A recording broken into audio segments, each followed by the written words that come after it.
வரும் சட்டப்பேரவை தேர்தலில் 175 தொகுதிகளில் உதயசூரியன் களம் காண்கிறது என்று திமுக தலைவரும் முதலமைச்சருமான ஸ்டாலின் தெரிவித்திருக்கிறார்.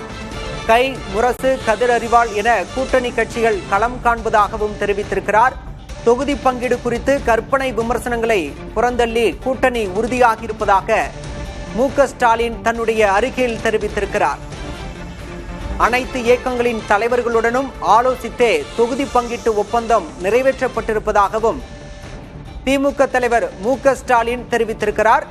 திமுக தொண்டர்களுக்கு எழுதியுள்ள கடிதத்தில் மடலில் திமுக தலைவர் மு.க.ஸ்டாலின் தெரிவித்திருக்கிறார்.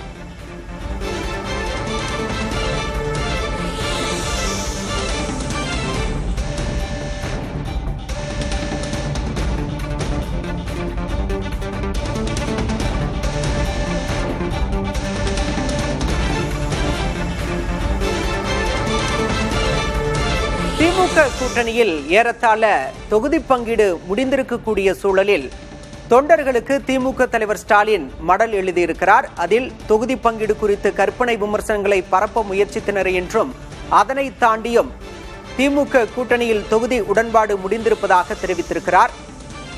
திமுக கூட்டணியில் பிளவு உருவாகாதா என சதிகாரர்கள் காத்திருந்ததாகவும் மடலில் குறிப்பிட்டிருக்கிறார் திமுக தலைவர் மு.க.ஸ்டாலின்.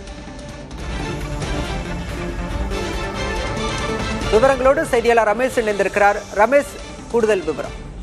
கூட்டணியில் புதிய கட்சிகள் இணைந்துள்ள காரணத்தால் உரிய அளவில் தொகுதிகளை பங்கிட்டுக் கொள்ள வேண்டிய சூழலும் தேவையும் இருப்பதை அறிந்து பல்வேறு தலைவர்களுடன் நேரடியாக பேச்சுவார்த்தை நடைபெற்றதாக சொல்கிறார். அதே போல கம்யூனிஸ்ட் கட்சிகளின் தலைவரிடமும் விடுதலை சிறுத்தைகள் கட்சி தலைவர் திருமாவளவனிடம் மதிமுக பொதுச் செயலாளரிடமும் குறிப்பாக தொகுதி பங்கீட்டு நிலவரங்களை உங்களில் ஒருவனாக நான் நேரில் விளக்கினேன் என்று சொல்லியிருக்கிறார். அந்த எண்ணிக்கையை குறைத்தது தொடர்பாக. எனவே பாத்தீங்கன்னா 234 தொகுதிகளிலும் நமது கட்சியே நிற்பதாக நினைத்து அனைவரும் வெற்றி பெற பாடுபட வேண்டும் என்று அவர் கடைசியாக அந்த அறிக்கையில் தெரிவித்திருக்கிறார். அதே போல நேர்காணல் என்பது கிட்டத்தட்ட இந்த முறை 16,500 கட்சி நிர்வாகிகளிடம் இந்த நேர்காணல் நடைபெற்றதாகவும் ஒவ்வொரு நாளும் 10 மணி நேரத்திற்கு குறையாமல் நேர்காணலில் பங்கேற்றதாகவும் சொல்லியிருக்கிறார்.